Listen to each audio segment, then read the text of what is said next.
السلام عليكم ورحمة الله وبركاته. الحمد لله نحمده ونستعينه ونستغفره ونؤمن به ونتوكل عليه ونعوذ بالله من شرور أنفسنا ومن سيئات أعمالنا. من يهده الله فلا مضل له ومن يضلله فلا هادي له، وأشهد أن لا إله إلا الله وأشهد أن محمدا عبده ورسوله. أما بعد، فإن خير الحديث كتاب الله، وخير الهدي هدي محمد صلى الله تعالى عليه وسلم، وشر الأمور محدثاتها، وكل محدثة بدعة، وكل بدعة ضلالة، وكل ضلالة في النار. أعوذ بالله من الشيطان الرجيم. إن عدة الشهور عند الله 12 شهرا في كتاب الله يوم خلق السماوات والأرض منها 4 حرم. উপস্থিত দিনী বন্ধুগণ, আল্লাহ রাব্বুল আলামিনের যাবতীয় প্রশংসা এবং প্রিয় নবী মুহাম্মদ মুস্তাফা সাল্লাল্লাহু আলাইহি ওয়াসাল্লামের প্রতি অনেক অনেক দরুদ ও সালাম বর্ষিত হোক। আল্লাহুম্মা সাল্লি আলাইহি আল্লাহুম্মা বারিক আলাইহি। আজকে নবম মুহররম 1434 হিজরি। আগামী কালকের দিনটির নাম হচ্ছে আশুরা, 10ম মুহররম। আমরা আজকের এই আলোচনায় সেই আশুরা এবং কারবালা এই দুটি বিষয়ের কিছু আলোচনা করব ইনশাআল্লাহ। প্রথমত আমরা সংক্ষিপ্ত আকারে এটা জানবো যে আশুরা কি জিনিস। বন্ধুগণ, আপনারা অনেকেই আশারা মানে জানেন। আশারা মানে 10। আশারা শব্দের বিশেষণ হচ্ছে আশেরা। আশারা শব্দের সিফাত হচ্ছে আশেরা। সে আশেরা থেকে আশুরা, যার মানে হচ্ছে 10ম, 10 জন। আরবি মাসের যেটা প্রথম মাস অর্থাৎ মুহররম মাস, সেই মুহররম মাসের 10ম তারিখকে আরবি পরিভাষায় বা শরীয়তের পরিভাষায় আশুরা বলা হয়। এই আশুরার গুরুত্ব কি ইসলামে, আর বর্তমান যুগে আশুরাকে কেন্দ্র করে মানুষ কি করছে, আমরা আজকে সেটাই জানার চেষ্টা করব ইনশাআল্লাহ। ভাই, আশুরা বা মুহররম মাসের 10 তারিখের একটা বিরাট ইসলামে ইতিহাস আছে এবং এর একটা বিরাট গুরুত্ব আছে আর একটা মর্যাদাও আছে। এই 10ম তারিখের যে ইতিহাস কোরআনে বর্ণিত হয়েছে সেটি হলো মুসা আলাইহিস সালাম এবং ফেরাউনের ঘটনা। আজকে জুমার খুতবায় যারা সানাইয়ে নামাজ পড়েছেন, সেই খুতবা বা সেই ঘটনাটি আলোচনা খুতবায় করা হয়েছে। ঘটনাটার সারাংশ হলো এই যে আল্লাহ রাব্বুল আলামিন মুসা আলাইহিস সালামকে, তিনি একজন মর্যাদাবান নবী। আমাদের রাসূল সাল্লাল্লাহু আলাইহি সাল্লামের পূর্বে ঈসা আলাইহিস সালাম, তার পূর্বে মুসা আলাইহিস সালাম, প্রায় 2,5-3 হাজার বছর পূর্বে তাকে নবী করে পৃথিবীতে প্রেরণ করা হয়েছিল এবং তিনি ছিলেন বানু ইসরায়েল গোত্রের নবী। তাকে ফেরাউন এর কাছে প্রেরণ করা হয়েছিল, যে ফেরাউন পৃথিবীর একজন অহংকারী বাদশাহ আর নিষ্ঠুর বাদশাহ হিসেবে পরিচিত ছিল। মুসা আলাইহিস সালাম তার বাড়িতেই লালন পালন হয় বিশেষ কায়দা কৌশলে। অতঃপর বিশেষ এক ঘটনার কারণে তাকে ভয় দেখানো হয় এবং তিনি সেখান থেকে সেই রাজপ্রাসাদ ছেড়ে পালিয়ে যান। রাস্তায় দুইজন মেয়ে কিছু পশুকে পানি পান করার জন্য একটি তালাব অর্থাৎ একটা পুকুরের কাছে দাঁড়িয়েছিল, আর অনেক লোক পানি পান করাচ্ছিল। এই সময় মুসা আলাইহিস সালাম সেই দুটি মেয়েকে লক্ষ্য করে বললেন, তোমরা কেন দাঁড়িয়ে আছো, কি ব্যাপার? তারা বলল যে আগে পুরুষ মানুষেরা পানি পান করিয়ে নিক, তারপরে আমরা পানি পান করাবো আমাদের পশুকে। এরপর তারা সেখানে পানি পান করালো। মুসা আলাইহিস সালাম তার সেই পশুগুলিকে নিয়ে পানি পান করিয়ে দিলেন। মেয়ে দুটো নিজের বাড়িতে চলে গেল। ঘটনাক্রমে এই দুটি মেয়ে ছিল জাকারিয়া আলাইহিস সালামের মেয়ে। যখন বাড়িতে গিয়ে দুই বোন তার পিতাকে খবর দিল যে এরকম এক যুবক সেখানে বসেছিল, সে আমাদের ছাগলগুলির পানি পান করিয়ে দিল বা আমাদের সহযোগিতা করল। জাকারিয়া আলাইহিস সালাম বললেন যে তাহলে যদি সেই লোকটাকে আমরা আমাদের বাড়ির কর্মচারী করে নিই তাহলে ভালো হয় না? সম্মতি জানালো হলো। মুসা আলাইহিস সালামকে তার বাড়িতে নিয়ে আসা হলো, মানে জাকারিয়া আলাইহিস সালামের বাড়িতে। অতঃপর জাকারিয়া আলাইহিস সালাম বললেন, আমি আমার এক মেয়ের সঙ্গে তোমার বিবাহ দিতে চাই। মোহরানা হলো 8 বছর তুমি আমার বাড়িতে কাজ করবে। 8 বছরের বিনিময়ে কি মেয়েকে বিবাহ দেওয়া হচ্ছে, মানে 8 বছরের মোহরানার কারণে। আপনারা পারবেন তো যে 8 বছর খেটে যা ইনকাম হবে তা মোহরানা দিবেন, তারপরে বিয়ে ঠিক হবে? কিন্তু সেই যুগেও মোহরানার কিছু দাম ছিল।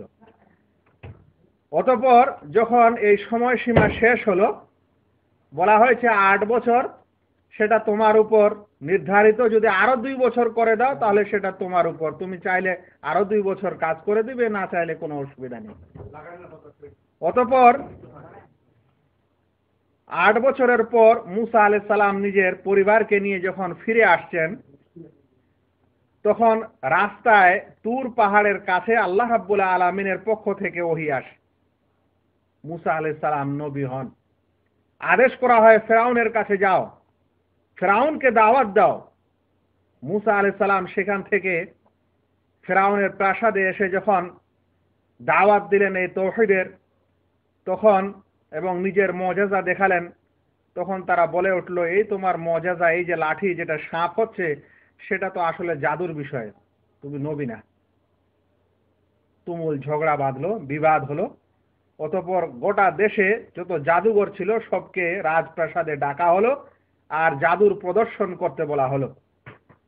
মুসা আলাইহিস সালামকে বলা হলো যে তুমি আগে করবে না আমরা আগে জাদু শুরু করব? মুসা আলাইহিস সালাম বললেন, তোমরাই আগে শুরু করো। সমস্ত জাদুঘরেরা যখন নিজের জাদু শুরু করলো, রশিগুলি সাপের মতো দেখতে মনে হচ্ছিল। মুসা আলাইহিস সালাম তখন শেষে নিজের লাঠিটা ছেড়ে দিলেন, বিরাট এক আজদাহা সাপ হয়ে সমস্ত তাদের যতগুলো জাদুওয়ালা সাপ ছিল সবগুলিকে গিলে ফেলল। এটা দেখে জাদুঘররা বুঝতে পারলো যে না, এটা জাদু নয়, অবশ্যই এটা হচ্ছে নবী, না হলে এরকম বড় কিছু করতে পারে না একজন জাদুঘর। তারা ঈমান আনলো। ফেরাউন বলল, আমার বলার আগে তোমরা ঈমান নিয়ে আসলে, আমি তোমাদেরকে আদেশ করার আগেই তোমরা ঈমান নিয়ে আসলে। ওদেরকে শাস্তি দেওয়া হলো। কিন্তু যারা ঈমান এনেছিল তারা রাব্বে মুসা ওয়া হারুন, মুসা এবং হারুন আলাইহিমাস সালাম, তাদের রবের প্রতি ঈমানে অটল থাকলো। অতঃপর এমন এক সময় আসলো যে ফেরাউন মুসা আলাইহিস সালামকে হত্যা করার জন্য সিদ্ধান্ত নিল।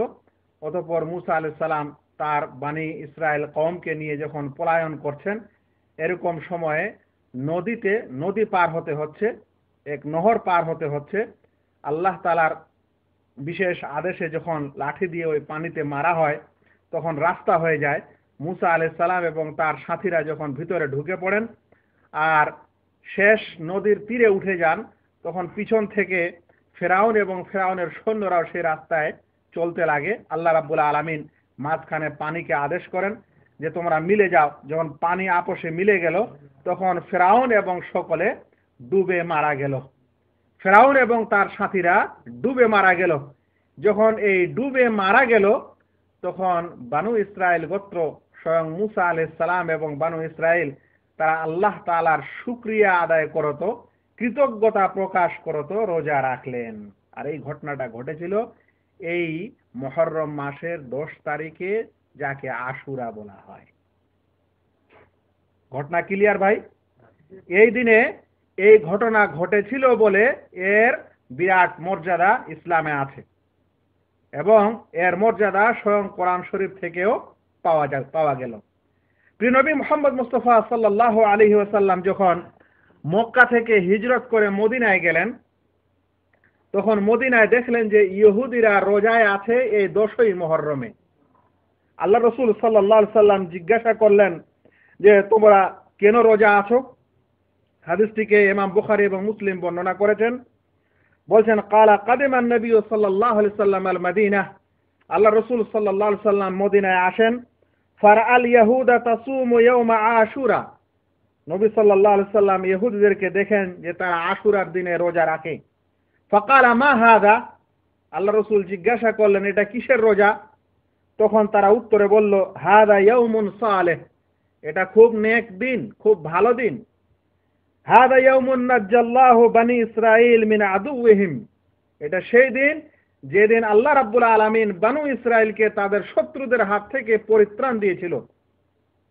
ফাসামাহু মূসা, তাই মূসা আলাইহিস সালাম রোজা রেখেছিলেন।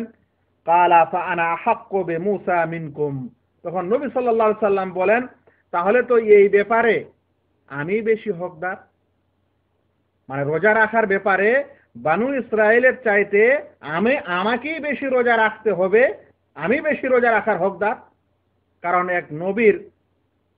একজন নবী, সম্মানিত নবী, তিনি যেদিন খুশি হয়েছিলেন এবং শত্রুর হাত থেকে পরিত্রাণ পেয়েছিলেন, তাহলে সেই নবীর খুশিতে তো আমাকেও শরীক হওয়া দরকার। এই মনে করে নবী সাল্লাল্লাহু আলাইহি সাল্লাম বললেন ফাআনা আহাক্কু বিমূসা মিনকুম ফাসামাহু ওয়া আমারা বিসিয়ামিহি, নবী সাল্লাল্লাহু আলাইহি সাল্লাম নিজে রোজা রাখেন এবং সকলকে রোজা রাখার আদেশ করেন।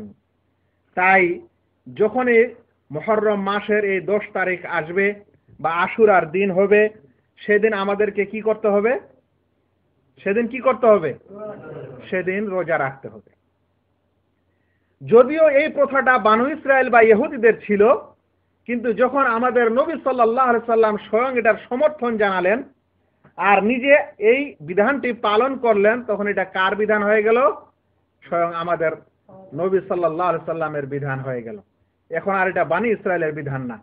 কিন্তু একটি প্রশ্ন আসলো সাহাবাদের পক্ষ থেকে যে আল্লাহ রাসূল সাল্লাল্লাহু আলাইহি সাল্লাম, যদি আমরা প্রত্যেক বছরের এই মুহররম মাসের 10 তারিখে বা আশুরায় রোজা রাখি, তাহলে এই রোজাটা ইহুদিদের সাথে হয়ে যাচ্ছে এবং ইহুদিদের মতো হয়ে যাচ্ছে, তাদের অনুসরণ হচ্ছে, তাদের মতো হচ্ছে।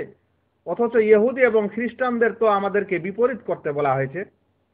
তো আল্লাহ রাসূল সাল্লাল্লাহু আলাইহি সাল্লাম উত্তর দিলেন ফাইদা কানাল আমুল মুকবিল, যখন সামনের বছর আসবে ইনশাআল্লাহ সুমনাল ইয়াউমাত তাসিআ, তো আমরা ইনশাআল্লাহ 9ম তারিখেও রোজা রাখব।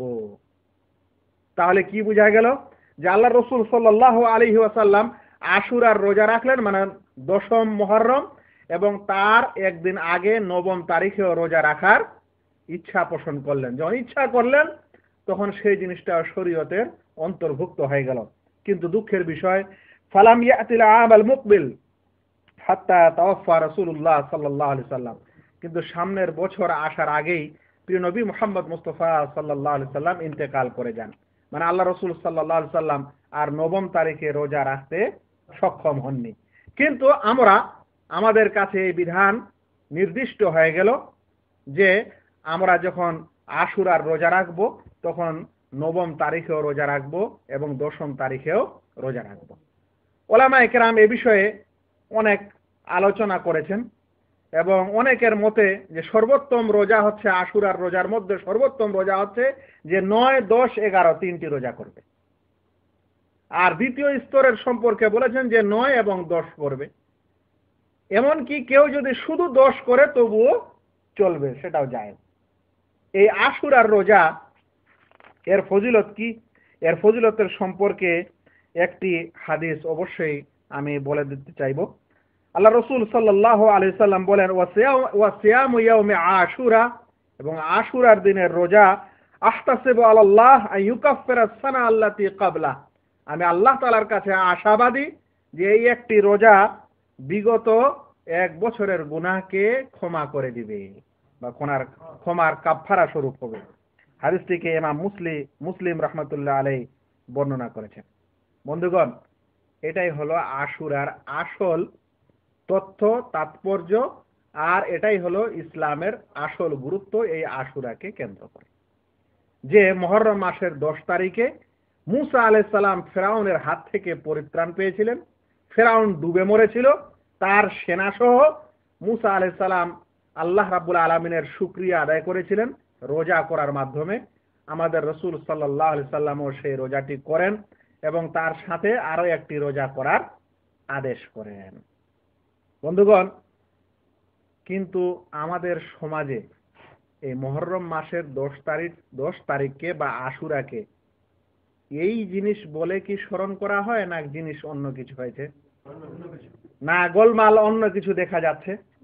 আমরা দেখছি যে এই ঘটনা বা এই বিষয়ের আলোচনা কম, কিন্তু আমাদের কাছে যে বিষয়ে যে কারণে আশুরা প্রসিদ্ধ হয়ে গেছে সেটা হলো ইমাম হাসান এবং হুসেন রাদিয়াল্লাহু তাআলা আনহুমার হত্যা কারবালার ময়দান। এছাড়া কিন্তু আমরা আশুরার অন্য কিছু তাৎপর্য খুবই কমই জানি আর কমই শিখি। ভাই, ওটা কি জিনিস যেটা কারবালাকে কেন্দ্র করে এই তারিখে করা হয়? প্রথমত মনে রাখবেন, যেই জিনিসটা আমাদের করতে হবে সেটা হলো আশুরার রোজা এবং তার আগে ও পরে একটি রোজা। এটাই আমাদেরকে ইসলাম আদেশ করেছে, এটাই হলো ইসলামের গুরুত্ব। কিন্তু ঘটনাচক্রে আল্লাহ রাসূল সাল্লাল্লাহু আলাইহি সাল্লামের মৃত্যুর পর প্রায় 50 বছর পর, আল্লাহ রাসূল সাল্লাল্লাহু আলাইহি সাল্লামের মৃত্যুর কত বছর পর? প্রায় 50 বছর পর ইরাকের কারবালার ময়দানে আল্লাহ রাসূল সাল্লাল্লাহু আলাইহি সাল্লামের নাতি পুত্র হুসেন রাদিয়াল্লাহু তাআলা আনহু শহীদ হয়ে যান। 50 বছর পর যদি একটি ঘটনা ঘটে আল্লাহ রাসূল সাল্লাল্লাহু আলাইহি সাল্লামের মৃত্যুর পর, তাহলে সেই ঘটনাটা কোরআনে পাওয়া যাবে, হাদিসে পাওয়া যাবে?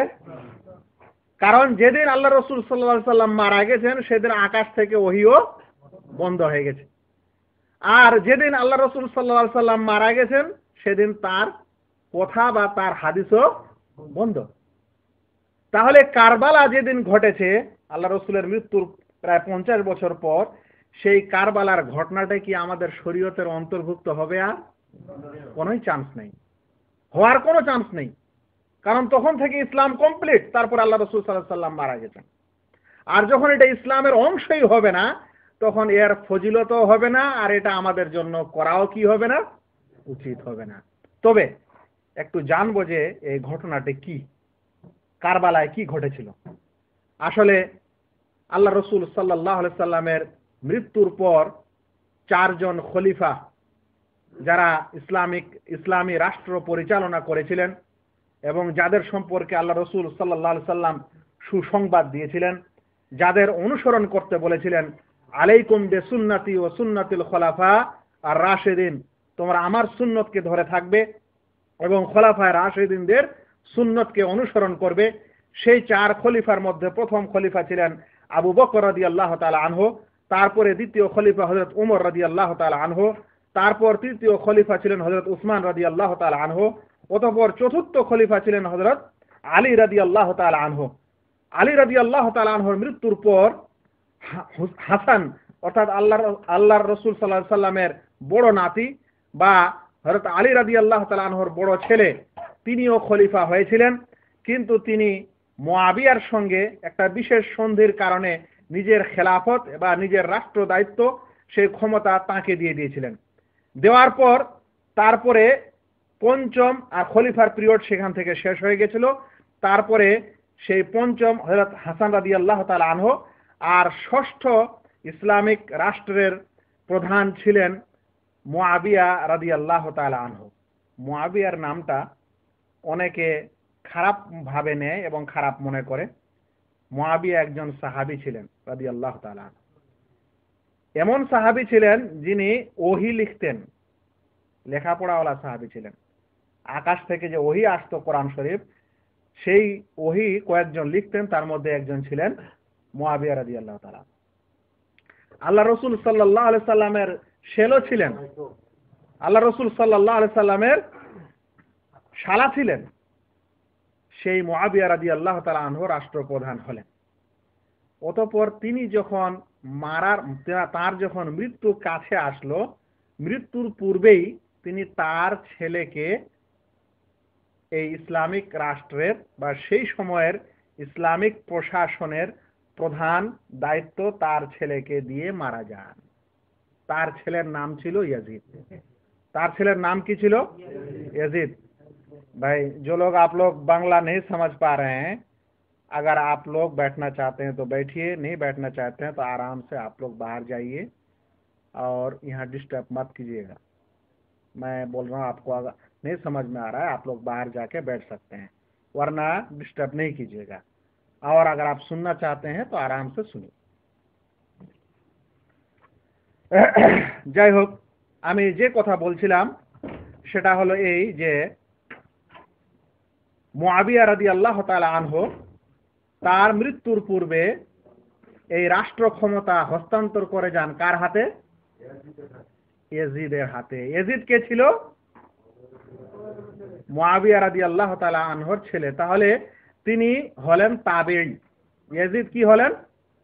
তাবেঈ, যিনি ইমানের অবস্থায় সাহাবীকে দেখেছেন বা যার পিতা ছিল সাহাবী।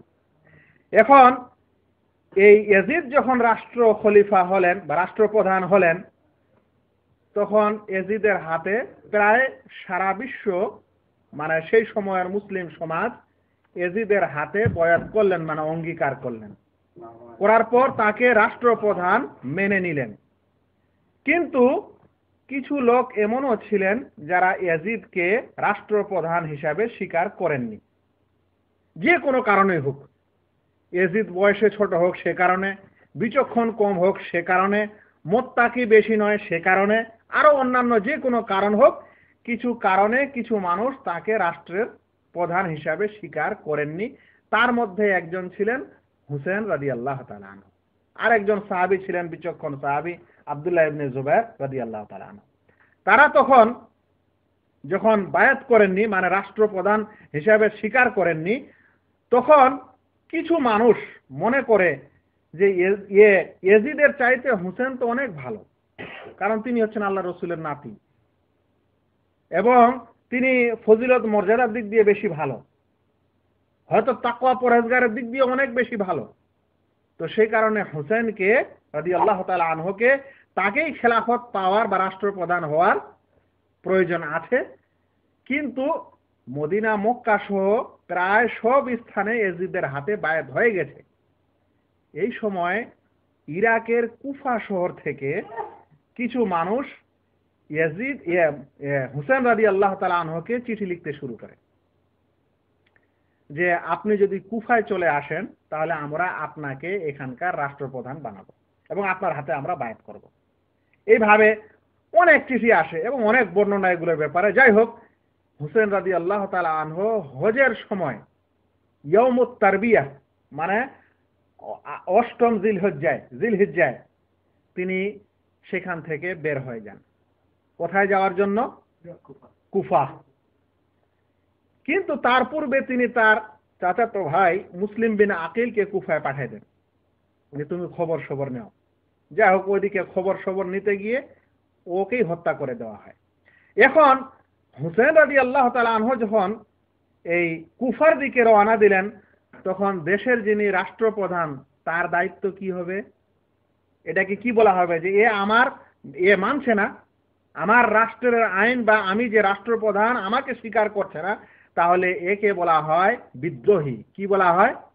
বিদ্রোহী। আরবিতে বলা হয় বাগী। এখন এই বিদ্রোহীকে দমন তো করতে হবে রাষ্ট্রনেতাকে, নাহলে তো দেশ গোলমাল শুরু হবে।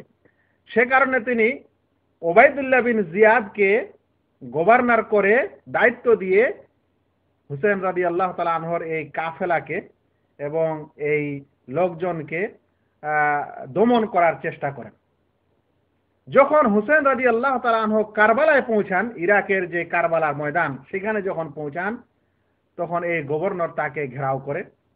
ঘেরাও করার পর যা কিছু আপোষে কথা বলা হয়, এক অপরের মধ্যে কথার মধ্যে কোনো মিল হলো না, বা বলা যেতে পারে কোনো সন্ধিতে পৌঁছাতে পারলো না। যখন সন্ধিতে পৌঁছানো গেল না, তখন যুদ্ধ শুরু হয়ে গেল। এরা একটা বিরাট সেনা, সেই সময়ের ইয়াজিদের রাষ্ট্র বিরাট রাষ্ট্র, এবং তাদের সেনাবাহিনীর সংখ্যাও প্রচুর। সেই ইয়াজিদের সেনাবাহিনী ওবাইদুল্লাহ বিন জিয়াদের নেতৃত্বে হুসেন রাদিয়াল্লাহু তাআলা আনহু এবং তার সাথে তার পরিবারের যে লোকজন ছিলেন, তারা প্রায় 70 জনের অধিক বলা হয়েছে ইতিহাসে।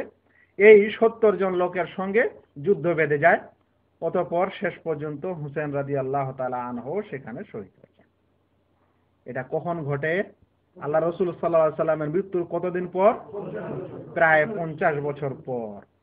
এই যে একটা ঘটনা ঘটলো, এই ঘটনাকে কেন্দ্র করেই কিছু মানুষ আল্লাহ রসুল সাল্লাল্লাহু আলাইহি সাল্লামের এই নাতি বা বংশধরের সম্পর্কে বড় ধরনের ভক্তি এবং অতিরঞ্জন করতে শুরু করলেন কিছু লোক, কিছু সম্প্রদায়।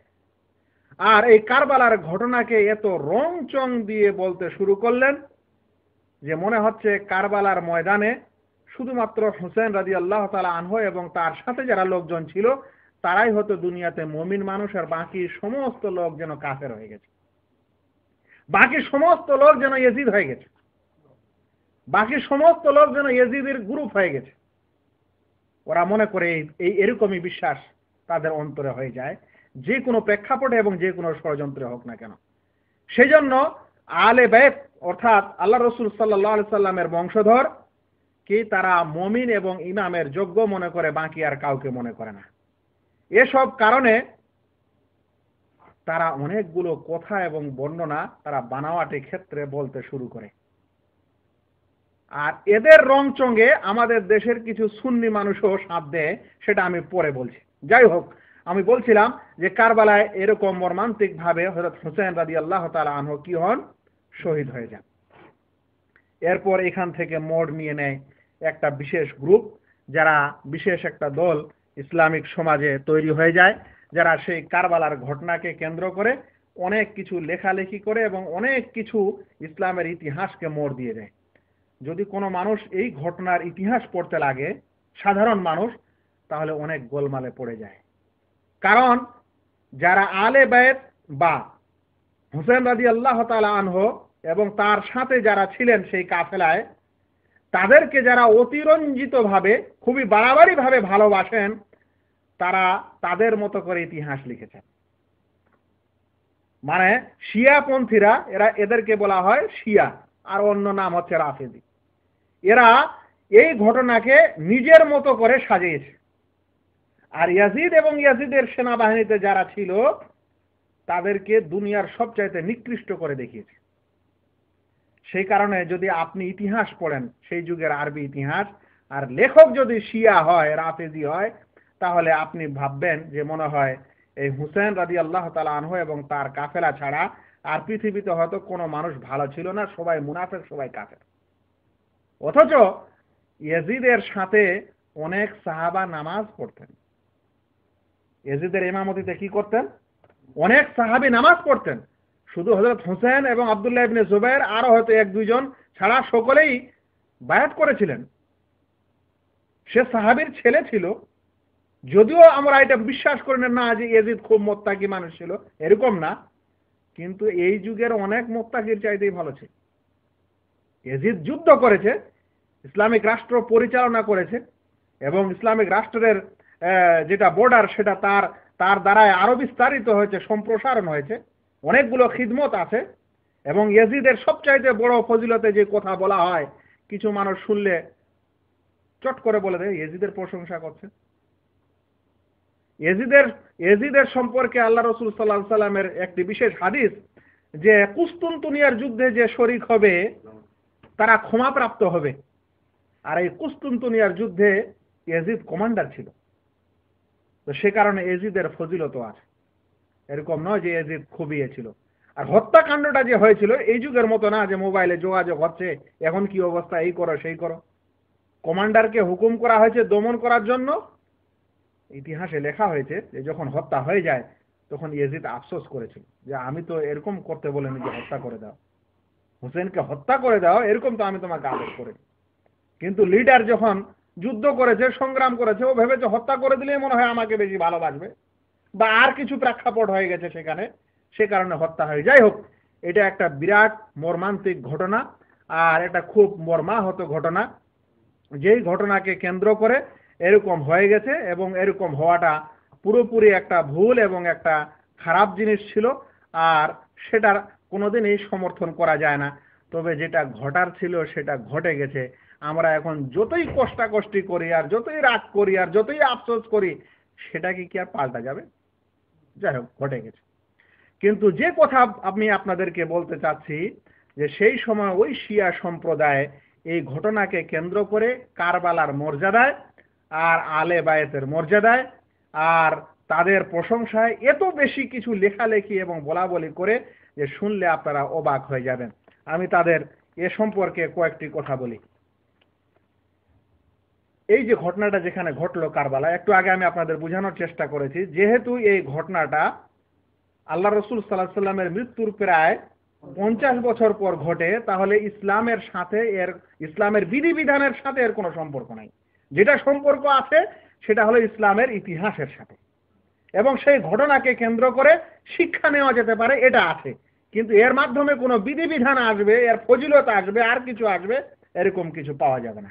তবে শুনেন, শিয়ারা এই ঘটনাকে অনেক রংচং দিয়েছে। এখানে একটা কথা আরো বলে দিই, আমাদের আহলুস সুন্নাহ ওয়াল জামাতের কাছে কোরআন মজিদের পর যে সমস্ত বইগুলো অথেন্টিক, ওই যে সমস্ত বইগুলো নির্ভরযোগ্য, সেগুলো হচ্ছে হাদিসের বই। আর হাদিসের বইগুলির মধ্যে সবচেয়ে বেশি বুখারী, তারপরে মুসলিম, তারপরে আরো অন্যান্য হাদিসেরা। কিন্তু আপনারা কি জানেন, শিয়ারা এই সমস্ত হাদিসের কোনো একটাও মানে না। এরকম কোন হাদিসের বই তারা স্বীকারই করে না। কারণ কি? তাদের কারণ হলো, ওরা বলে থাকে এগুলো বই লিখেছে সুন্নিরা, আর সুন্নিরা আমাদের শত্রু, আর সুন্নিরা সৎ নয়, এরা অদুল নয়। এই কারণে এদের এই সমস্ত বই পুস্তকের কোনো কথা মানা যাবে না। সেজন্য তাদের কাছে বুখারী মুসলিম কোনো ভ্যালু নেই। ওদের কাছে যেই বইগুলা বুখারী এবং মুসলিমের মতো ভ্যালু, সেই সমস্ত কিছু বইয়ের নাম এখানে আসবে, আমি যখন পড়ে শোনাবো। তার মধ্যে ওদের কাছে 1 নম্বর কোরআন শরীফের পর সবচেয়ে বড় বইয়ের নাম হলো আল কাফি, লেখক হচ্ছে কোলাইনি।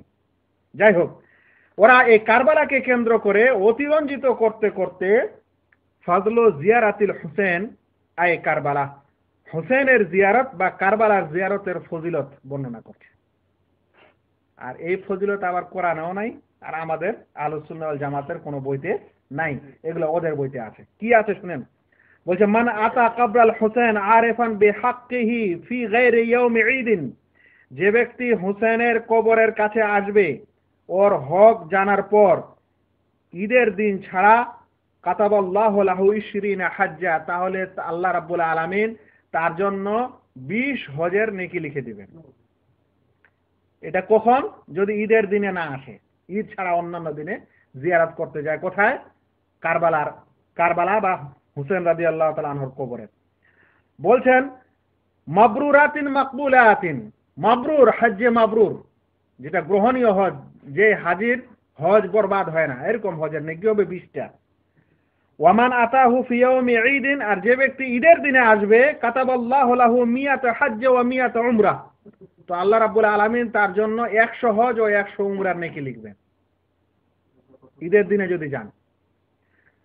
আর বলছেন ওয়ামান আতাহু ইয়াউমা আরাফা, আর যদি আরাফার দিনে যায়, তাহলে কাতাবাল্লাহু লাহু 1000 হাজ্জা ওয়া 1000 উমরা, তাহলে 1000 হজ ও 1000 উমরার নেকি লেখা হবে। এটা কোন দিন গেলে? আরাফার দিন গেলে। ওয়া 1000 গাজওয়া মা নবিয়্যিন মুরসাল আও ইমামিন আদিল, অনুরূপ 100 গাজওয়া, 100 জিহাদ নবী এবং রসুলের সাথে করলে যা ফজিলত হয়, এরকম ফজিলত পাবে। একটু আগে বলেছিলাম তাদের বিশিষ্ট বই আল কাফি, লেখক কোলাইনি, খণ্ড 1 পৃষ্ঠা 324 এ কথা লেখা হয়েছে। আপনারা হয়তো আশ্চর্য হবেন যে এটা কি আসলেই। আমি স্বয়ং শুনেছি টেলিভিশনে তাদের আলেমের মুখে, গর্ব করে বলছে, মক্কায় হজ হচ্ছে, কত সেনাবাহিনী, কত কিছু খিদমত, আমাদের কারবালায় কিছুই দরকার পড়ে না। কারবালায় কি দরকার পড়ে না?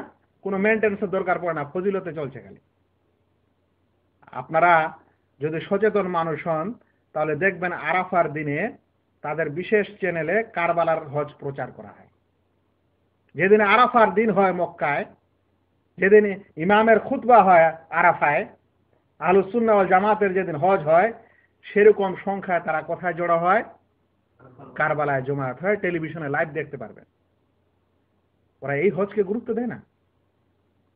এই কারণে হজের সময় এদের সংখ্যা কম হবে। অন্য সময় দেখবেন হজ মৌসুম ছাড়া অন্য মৌসুমে হারামে ভরে আছে এরা, কারণ হজ তো ওদের ওখানে গেলেই হয়ে যায়। এমনি গেলেই 20 হজ হয়, আরাফার দিনে গেলে তো 1000 হজ হয়ে যায়। তাহলে আর কি দরকার আছে? তো বলছিলাম যে এই কারণে এই ঘটনার পর একটা আলাদা মোড় নিয়ে নেয় কারবালার ঘটনা, আর মুসলিম উম্মার মধ্যে একটা বিরাট পার্থক্য এবং ফাটল শুরু হয়ে যায়। আর একটা দল পুরাপুরি বাড়াবাড়িতে নিমজ্জিত হওয়ার পর এরকম ফজিলত এবং এরকম কিছু বর্ণনা শুরু করে। তারা এ সকল বর্ণনা কোনো আহলুস সুন্নাহ ওয়াল জামাতের বইতে পাবেন না, ওদের বই পুস্তকে শুধু পাবেন। এখন বিষয়টা কি? ওরা বলছে আমরা কোনো তথ্য অন্যান্য কোনো মানুষের কাছে নিতে পারি না আলে বায়াত ছাড়া, আল্লাহ রসুলের বংশধর ছাড়া। আর আল্লাহ রসুল সাল্লাল্লাহু আলাইহি ওয়াসাল্লামের বংশধরের নাম দিয়ে কতগুলো যে মিথ্যা কথা বলেছে আর মিথ্যা বর্ণনা নিয়েছে সেটা শুনে শেষ করতে পারবেন না। আর একটা এই বিষয়ে কথা বলে দিই কারবালা সম্পর্কে। বলছেন তাদের এক বিশেষ ইমাম যার নাম জাফর, তার বর্ণনায় বলা হচ্ছে লাউ আন্নী হাদ্দাসতুকুম বিফাদলি জিয়ারাতিহি ওয়া বিফাদলি কবরিহি, যদি আমি তোমাদেরকে হুসাইনের কবর জিয়ারত এবং তার ফজিলত সম্পর্কে বর্ণনা করি, লা তারাকতুমুল হাজ্জা রাসান ওয়া মা হাজ্জা মিনকুম আহাদুন, তাহলে তোমরা হজ ছেড়ে দিবে আর হজের প্রয়োজন হবে না। ওয়াইহাক আমা আলিমতা আন্না আল্লাহ ইত্তাখাযা কারবালা হারামান আমিনান মুবারাকান কাবলা আন ইয়াত্তাখিদা মক্কা হারামান, তোমরা কি জানো না যে আল্লাহ তাআলা কাবাকে কারবালাকে হারাম করেছেন?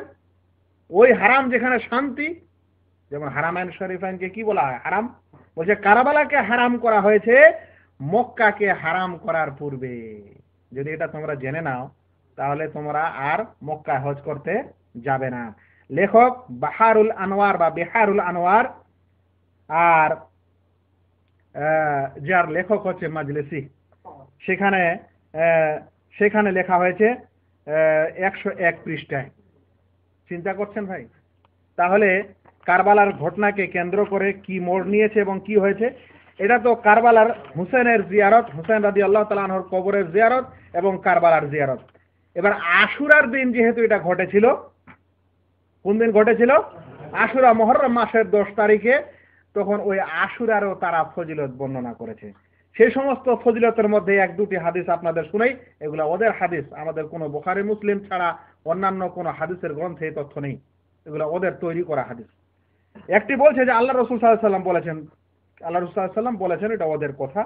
বলছে মান আহইয়া লাইলাতা আশুরা, যে ব্যক্তি আশুরার রাতকে জীবিত করবে, মানে ইবাদতের মাধ্যমে জীবিত করবে, ফাকান্নামা আবাদাল্লাহ ইবাদাতা জামিল মালায়েকা, তাহলে সে যেন সমস্ত ইবাদত, সমস্ত ফেরেশতার ইবাদতের মতো ইবাদত করলো। ফেরেশতারা কি ইবাদতের জন্য তৈরি, আল্লাহর আদেশে ইবাদত করে থাকেন। বলছে সমস্ত ইবাদত যতগুলা ফেরেশতা যতগুলো ইবাদত করে অতগুলো ইবাদত হবে যদি কি করে? কেউ আশুরার রাতকে ইবাদতের মাধ্যমে উদযাপন করে। বলছে ওয়া আজরুল আমিলি ফিহা কাআজরি 70 সানা, আর সেই একদিনের ইবাদতের আজর 70 বছর ইবাদতের মতো। বুঝতে পারছেন? আরো বলছে যে ব্যক্তি ইউসাল্লি লাইলাতা আশুরা 4 রাকাত, যে ব্যক্তি আশুরার রাতে 4 রাকাত নামাজ পড়বে, ফি কুল্লি রাকাতিন আলহামদু মাররা, প্রত্যেক রাকাতে সূরা ফাতিহা একবার, ওয়া কুল হু আল্লাহু আহাদ 50 মাররা, আর সূরা ইখলাস 50 বার। ফায়দা সাল্লামতা মিনার রাবিয়া, অতঃপর চতুর্থ রাকাতে যখন সালাম ফিরাবে, ফাকসির যিকরাল্লাহ তাআলা, তো আল্লাহর জিকির বেশি করে করো, ওয়াস সালাতু আলা রাসূলিহি, রাসূল সাল্লাল্লাহু আলাইহি ওয়াসাল্লামের প্রতি দরুদ পাঠ করো, ওয়াল আন লিআদাইহিম মাস্তাতাত, এবং তার শত্রুদের উপর লানত প্রেরণ করো, অভিশাপ প্রেরণ করো যত পারো। আরো হাদিস শুনেন।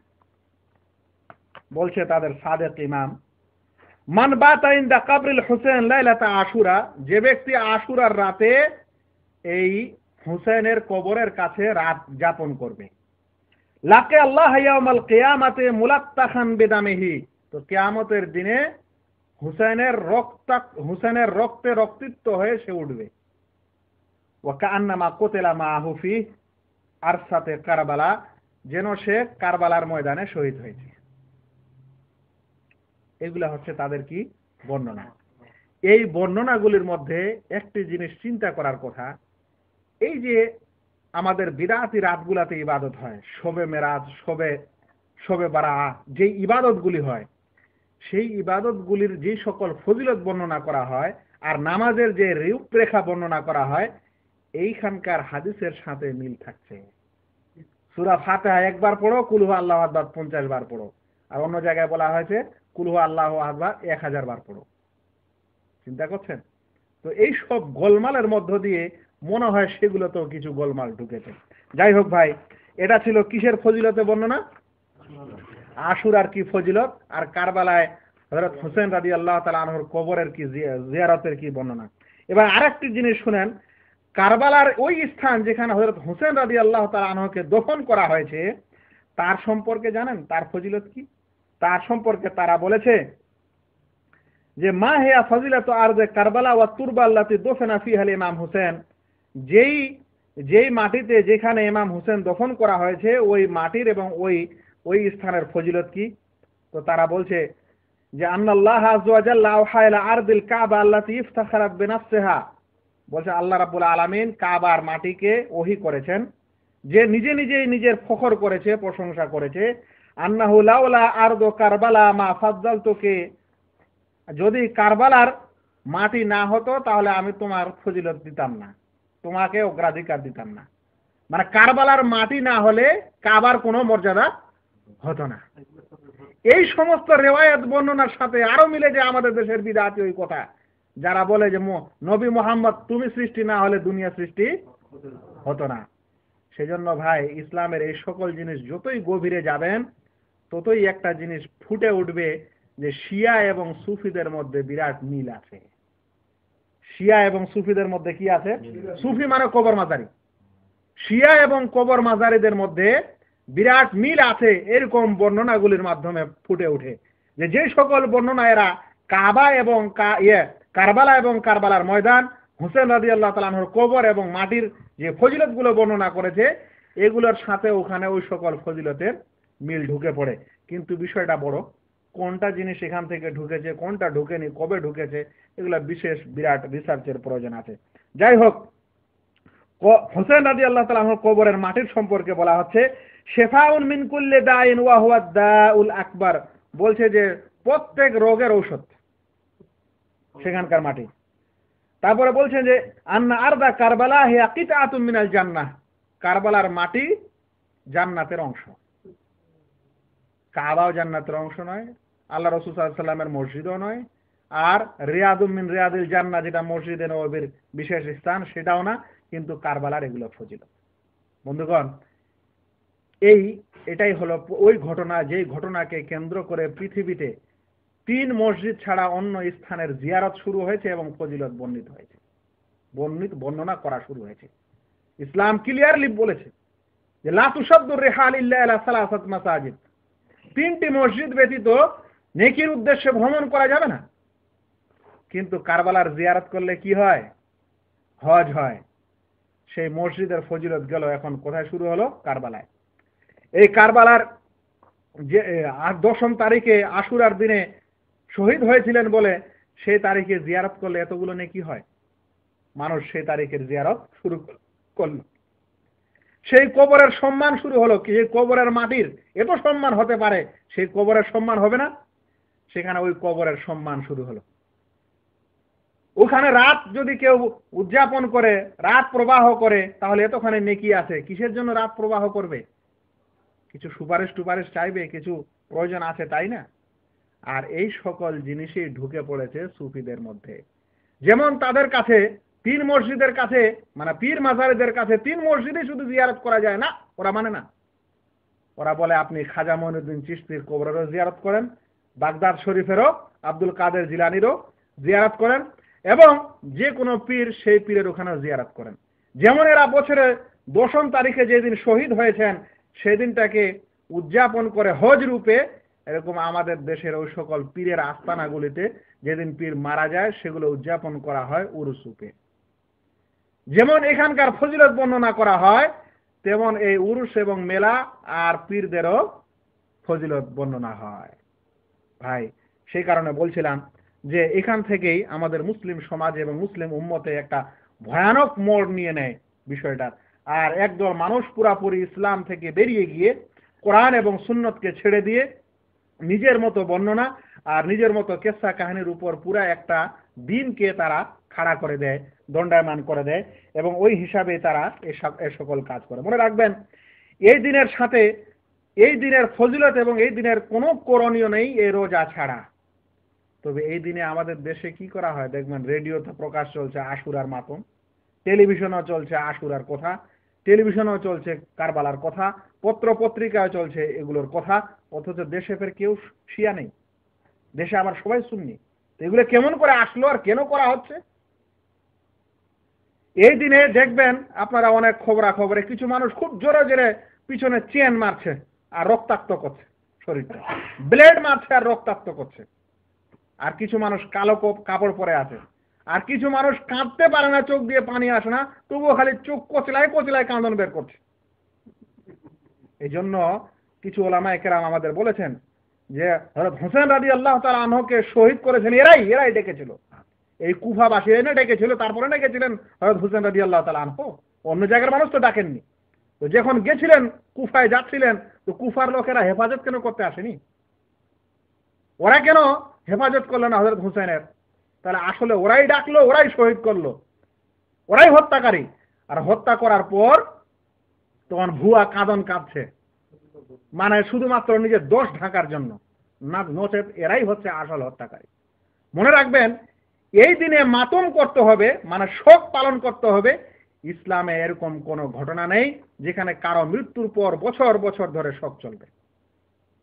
কেন হযরত হোসেনের চাইতে তার বড় ভাই হাসান ভালো মানুষ ছিলেন না? দুজনের পিতা হযরত আলী রাদিয়াল্লাহু তাআলা আনহু ভালো ছিলেন না? হযরত আলীর চাইতে হযরত উসমান, আবু বকর এবং উসমান ভালো ছিলেন না? তার চেয়ে হযরত রাসূল করিম সাল্লাল্লাহু আলাইহি সাল্লাম সর্বশ্রেষ্ঠ ব্যক্তিত্ব নন? তো এই সকল লোকের মৃত্যুর দিনে কাঁদা কেন হয় না? এই সকল লোকের মৃত্যুর দিনে কেন বুক ফাটানো হয় না? এই সকল লোকের মৃত্যুর দিনে কেন ব্লেড দিয়ে চিরে রক্ত বের করা হয় না? কেন কালো কাপড় পরা হয় না? দুঃখ লাগে, আজকেই এক জায়গায় আলোচনা শুনলাম, এক শিয়া ইমাম বলছে ইসলামকে বুঝতে হলে, ইসলামের যাবতীয় জিনিস শিখতে হলে হুসেন বিন আলীকে জানতে হবে, তার কথা অনুযায়ী চলতে হবে। মানে কোরআন হাদিস নেই, আমাদের রাসূল সাল্লাল্লাহু আলাইহি সাল্লাম নেই, মানতে হবে হুসেন বিন আলী রাদিয়াল্লাহু তাআলা আনহুর কথা। আরো দুঃখ লাগে, ওরা যদি হুসেন বিন আলীকে ধরেছে তাহলে পীর সমাজেরা তাদের তরিকাকে ধরেছে।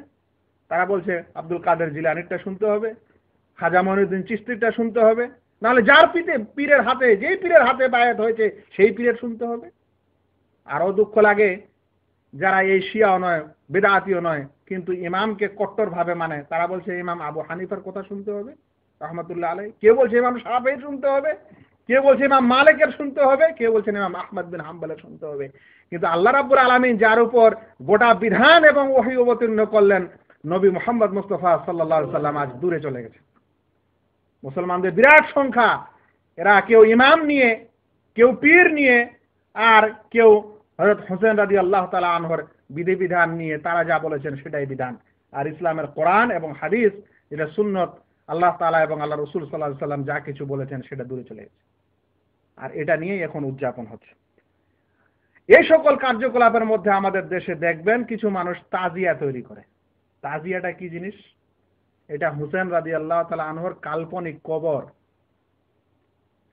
ওই যে কাগজ দিয়ে আর অনেক কিছু দিয়ে তৈরি করেন, এটা মিনারার মতো, ওটা একটা কাল্পনিক কবর, যেখানে হুসেনকে কবর দেওয়া হয়েছে, শহীদ করা হয়েছে। অতঃপর পিছনে ঢাকঢোল বাজানো হয়, মান্ডা মতিচুর দেওয়া হয়, ওখান থেকে বরকত নেওয়া হয়। বলেন তো, যারা খেট টেট দিয়ে মাটি দিয়ে একটা প্রতিমা তৈরি করেছে আর ওটাকে চুমাচাটি করছে আর বরকত দিচ্ছে আর ওর কাছ থেকে চাওয়া পাওয়া করছে, আর কিছু মুসলমান হুসেনের কবর তৈরি করে কাগজ আর বাঁশ আর অমুক তমুক দিয়ে করার পর ওই সকল কাজ করছে, ওদের গুলা শিরক হবে, এটা কেন হবে না? এটা কেন হবে না? ওদের কাছে যখন ওরা মূর্তির কাছে মাথা নত করলো তৈরি করার পর, তখন বলে না হাত দিয়ে তৈরি করো বেটা, আপনি ওকে সালাম করো। আর নিজে যখন তৈরি করা হয়েছে আর সালাম করা হচ্ছে, তখন এই তাজিয়ার সম্মান কতখানি দেওয়া হয় রাস্তাঘাটে জানেন? আর এগুলো করে কে? শিয়া তো নাই, করে ওরাই যারা পীর পূজারী। ওই জন্য বলছিলাম যে পীর পূজারীরাই আসলে শিয়াদের সাথে বিরাট এদের সম্পর্ক, আর ভিতরে ভিতরে ওখান থেকে এ সকল কিছু ঘটে আসছে। সেই জন্য এরাই সব তাজিয়া বের করে, রাস্তা দিয়ে নিয়ে যাবে, তাজিয়া যদি গাছের ডালে ঠেকে যায় তাজিয়াকে নিচে করবে না, ডালটাকে কেটে দিবে। কত বড় ঝড় ঝামেলা হয়। যদি কারেন্টের তার চলে আসে তো সরকারকে নালিশ জানাবে, এই কারেন্টের তার কাটেন, আমাদের তাজিয়া নিয়ে যাওয়া যায় না। এ সকল কিছু ঘটছে, আর আমরা এগুলা দেখছি আর করছি, আমরাও এগুলোর সঙ্গে সম্পর্ক রাখছি। এটা ইসলামের আসলে কোনো এর সাথে সম্পর্ক নাই। মনে রাখবেন, কোন মানুষের মৃত্যুতে যদি নবী করিম সাল্লাল্লাহু আলাইহি সাল্লামের মৃত্যুতে বছর বছর ধরে শোক পালন না করা যায়, তাহলে হযরত হুসেনেরও করা যাবে না। ইসলামে নিষেধ শোক পালন করা 3 দিনের বেশি যদি পুরুষ হয়, কিন্তু কোন স্ত্রীর স্বামী যদি মারা যায় তাহলে 4 মাস 10 দিন ধরে সে শোক পালন করবে। তবুও বুক চাপড়ানোর শোক নেই ইসলামে। শোক পালন করবে মানে কি?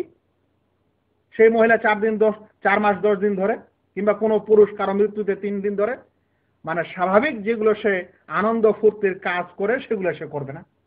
নচেত সে খাওয়া দাওয়া খাবে, উঠা বসা করবে, বাড়িতেই থাকবে। কিন্তু আজকাল শোক পালন করা হচ্ছে রাস্তাঘাটে বুক চাপড়ে, আর বুক চিরে রক্ত বের করে, আর সারা বিশ্বকে দেখানো হচ্ছে হ্যাঁ আমরা অনেক কিছু করতে পারি। নিজের শরীরটা নিজেই মারতে পারো, আশা আর কিছু করতে পারো না। আল্লাহ রাসূল সাল্লাল্লাহু আলাইহি সাল্লাম বলছেন, লাইসা মিন্না মান দারাবাল খুদুদা ওয়া শাক্কাল জুয়ুবা ওয়া দাআ বিদাওয়াল জাহেলিয়া। সে লোক আমার অন্তর্ভুক্ত নয় যে ব্যক্তি মুসিবতের সময় বুক চাপড়ায়, কাপড় ফাড়ে ছিঁড়ে, আর উল্টা পাল্টা জাহেলি যুগের কথার মতো বিলাপ করে। এ সকল লোক আমার দলভুক্ত না। আল্লাহ রাসূল সাল্লাল্লাহু আলাইহি সাল্লাম এই সম্পর্কে অনেক কিছু বলেছেন, কিন্তু একটি কথা মনে রাখেন, যে যদি এরকম অঘটন দুর্ঘটনা ঘটে ইসলামে, তাহলে কি করার আদেশ এসেছে। আল্লাহ রাব্বুল আলামিন কোরআনে বলছেন, আল্লাযীনা ইযা আসাবাতহুম মুসিবা ক্বালু ইন্না লিল্লাহি ওয়া ইন্না ইলাইহি রাজিউন। যাদের যখন কোনো মুসিবত ঘেরাও করে তখন তারা বলে ইন্না লিল্লাহি ওয়া ইন্না ইলাইহি রাজিউন। অতঃপর যদি কোনো মানুষ কাউকে হত্যা করে ইসলামে, এই হত্যা করার বিধানটা কি? ইসলাম থেকে বের হয়ে যায় না কবিরা গুনাহকারী হয়? কবিরা গুনাহকারী হয়, ইসলাম থেকে বের হয় না। আজ কোন মুসলিমকে না হোক হত্যা করলে কবিরা গুনাহকারী হয়। তো যদি আজ ইয়াজিদ এবং ইয়াজিদের সৈন্যের মাধ্যমে হুসেন রাদিয়াল্লাহু তাআলা আনহুকে হত্যাও করা হয়েছে, তাহলে এরা সকলে কবিরা গুনাহকারী। এর চাইতে আর বড় কিছু না। কিন্তু তাদেরকে এত বেশি মন্দ মনে করা, আর আপনি ওদের একটু যদি পক্ষ নেন, তা আমাদের দেশের এই পীর ফকিররা কুদে উঠবে, বলবে এটা ইয়াজিদের বংশের লোক। ইয়াজিদের সাথে আমাদের দূরের কাছের কোনো সম্পর্ক নেই, কিন্তু যেটা সত্য সেটা বলতে হবে। আর এই সত্য বলতে গেলেই এরকম বিদাতি মানুষ গরম হয়ে যায়, বিদাতি মানুষের সমস্যা হয়। না হলে কোরআন সুন্নতে যে জিনিস আছে সেটা আমাদের বলতে হবে। আহলুস সুন্নাহ ওয়াল জামাআহ ইয়াজিদের সম্পর্কে কি বলেছেন, যারা বড় বড় পণ্ডিত তারা কি বলেছেন? ইমাম যাহাবির মতো লোক বলছেন যে ইয়াজিদ এমন লোক যাকে আমি গালিও দিই না, যাকে আমি ভালোবাসি না। গালি দিই না এই কারণ সে মুসলিম ছিল, মুসলিমকে গালি দেওয়া ঠিক না। ভালোবাসি না যে সে এরকম একটা গর্জিত খারাপ কাজ করেছে, সে কারণে ভালোবাসতে পারি না। কিন্তু এর মানে এটা নয় যে আমি ওকে ইসলাম থেকে বের করে দিব আর ওকে কাফের বলবো, আর ওর মতো সমস্ত লোককে, সমস্ত সুন্নিকে আমরা তার দলে ঢুকাই দেব, প্রবেশ করাই দেব। ভাই, সেজন্য আমাদেরকে বিষয়টি চিন্তা করা দরকার। যে কথা বলছিলাম যে সকলেই তারা হচ্ছেন সাহাবী, যারা সেই যুগে ছিলেন। আর ইয়াজিদের পক্ষে যারা যুদ্ধ করতে এসেছিলেন, আমি জানি না সাহাবী ছিল কি ছিল না, কিন্তু তাবেঈ অবশ্যই ছিলেন।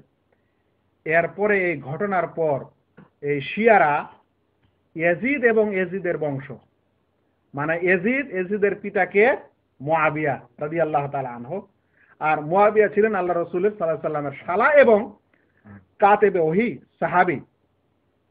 আর ওই সকল যুদ্ধে, যে সকল যুদ্ধে হযরত আলী রাদিয়াল্লাহু তাআলা আনহুকে কেন্দ্র করে হয়েছে মুআবিয়া এবং আলীর মধ্যে, আর মুআবিয়ার দলে যতগুলো সাহাবী ছিল, আলীর বিরোধিতায় যে সকল যুদ্ধ হয়েছে, অনুরূপ জাঙ্গে জামাল এবং জাঙ্গে সিফিন এবং জামালের লড়াইয়ে হযরত আয়েশা রাদিয়াল্লাহু তাআলা আনহা আলী রাদিয়াল্লাহু তাআলা আনহুর অপোজিটে যুদ্ধ করেছিলেন, আরো কিছু সাহাবী করেছিলেন। সেই কারণে শিয়ারা সমস্ত সাহাবীকে আজ পর্যন্ত গালি দিয়ে আসে, কয়েকজন মুষ্টিময় সাহাবী ছাড়া সকলকে গালি দিয়ে আসে। এবং যেখানে তারা মাতম করে আর যেখানে বসে তারা এই বলে মাগার মাছের মতো কান্দন, মানে কুমিরের কাঁদন, চোখ দিয়ে তো পানি বয়ে না, দেখে মনে হচ্ছে কাঁদছে। ওই দেখে কাঁদছে যেখানে দেখবেন সেখানে সাহাবীদের উপর লানত করা হয়, অভিশাপ করা হয়। আয়েশা রাদিয়াল্লাহু তাআলা আনহার মতো আল্লাহ রাসূল সাল্লাল্লাহু আলাইহি ওয়াসাল্লামের সহধর্মিণী মুমিনদের মা তার উপর অভিশাপ দেয়, যার পাক পবিত্রতার সম্পর্কে আল্লাহ রাব্বুল আলামিন আকাশ থেকে আয়াত অবতীর্ণ করেন তাকে গালি দেয়। এটা কি কম ব্যাপার? আবু বকর উমর রাদিয়াল্লাহু তাআলা আনহুমাকে খেয়ানতকারী বলেন যে আলীকে এরা খলিফা হয়তো দেয়নি, খেলাফত ছিনিয়ে নিয়েছে তার আগে। আল্লাহ রাসূল সাল্লাল্লাহু আলাইহি ওয়াসাল্লামের একটি হাদিস মনে রাখবেন, আল্লাহ রাসূল সাল্লাল্লাহু আলাইহি ওয়াসাল্লাম বলেছেন, লা তাসুব্বু আসহাবি, আমার সাহাবীকে গালি দিও না। লাউ আন্না আহাদাকুম আনফাকা মিসলা উহুদিন যাহাবা মা বালাগা মুদ্দা আহাদিহিম ওয়ালা নাসিফা, তোমাদের মধ্যে কেউ যদি উহুদ পাহাড় বরাবর স্বর্ণ খরচ করে দেয় তো আমার সাহাবীর এক অঞ্জলি বরাবরও হতে পারে না, এর অর্ধেকও হতে পারে না। উহুদ পাহাড় কতখানি এবং কত বড় সে সম্পর্কে কিছু ভূতাত্ত্বিকগণের ওয়েট এর ওজন দিয়েছেন, বলেছেন ৪৫,০০০ মিলিয়ন টন। এতগুলো স্বর্ণ দুনিয়াতে নেই। ৪৫,০০০ মিলিয়ন টন উহুদ পাহাড়ের ভারী ভরত্ব। এতগুলো স্বর্ণ যদি খরচ করি, সাহাবাগণ এতটুকু যে খরচ করেছেন এর বরাবর হতে পারা যায় না। আর যার পাক পবিত্রতা আল্লাহ অবতীর্ণ করেন তাকে আমরা গালি দিব? আর যারা এদেরকে গালি দেয় এরকম করে, আমরা কি তাদের সহযোগিতা করব?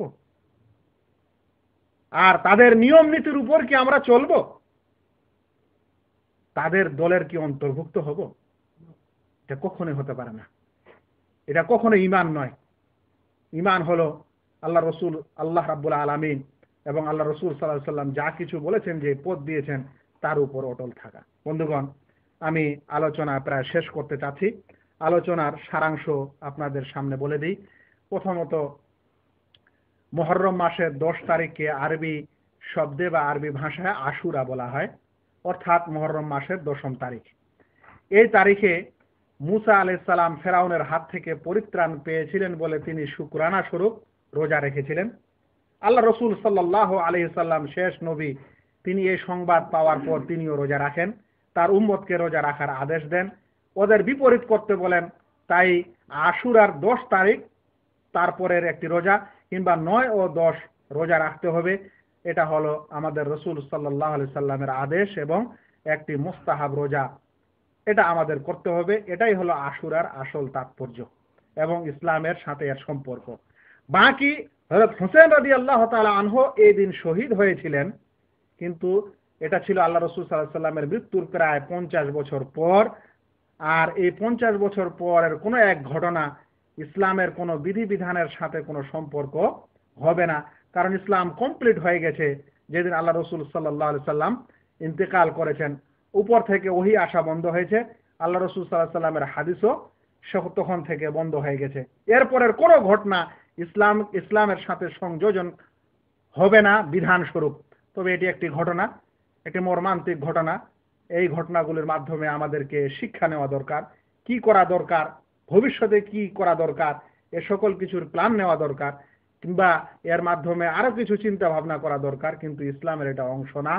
আজ মুসলিম উম্মতের একটা বিরাট সমাজ, যাদেরকে শিয়া বলা হয়, রাফেজি বলা হয়, তারা এই ঘটনাকে কেন্দ্র করে হুসেন রাদিয়াল্লাহু তাআলা আনহুর শহীদ হওয়া কারবালার ময়দানে এই ঘটনাকে কেন্দ্র করে পুরো ইসলামী সমাজের একটা বিরাট অংশকে, গোটা আহলুস সুন্নাহ ওয়াল জামাতকে মানে দায়ী করেছে এই ঘটনার পিছনে। আর ইয়াজিদের সাথী বলেছে, বলার পর গোটা আহলুস সুন্নাহ ওয়াল জামাতকে তারা দোষারোপ করে, এমনকি সাহাবায়ে কেরামকেও দোষারোপ করে, তাদেরকেও গালি বলে। উম্মাহাতুল মুমিনিন আয়েশা রাদিয়াল্লাহু তাআলা আনহা, আল্লাহ রাসূল সাল্লাল্লাহু আলাইহি সাল্লামের সহধর্মিণী, তাকেও ছাড়ে না, আবু বকর এবং উমরকেও ছাড়ে না। এবং এই সকল নীতির উপর তারা আজও বসবাস করে, আজও তারা সেগুলো পালন করে। আমরা এরকম রীতি এবং নিয়ম থেকে অবশ্যই দূরে থাকবো, যেটা ইসলামের অংশ না। এই দিনে মাতম করার কোনো বিধান ইসলামে নেই। যেগুলো তারা করে সেটা পুরোপুরি ইসলাম বিরোধী একটা আইন বা নিয়ম। আল্লাহ যেন আমাদেরকে এ সকল কার্যকলাপ থেকে দূরে রাখেন এবং আসলে আশুরার তাৎপর্য এবং বিধান জানা ও মানার তৌফিক দান করেন। আমিন। ওয়া মা আলাইনা ইল্লাল বালাগ। আসসালামু আলাইকুম ওয়া রাহমাতুল্লাহি ওয়া বারাকাতুহু।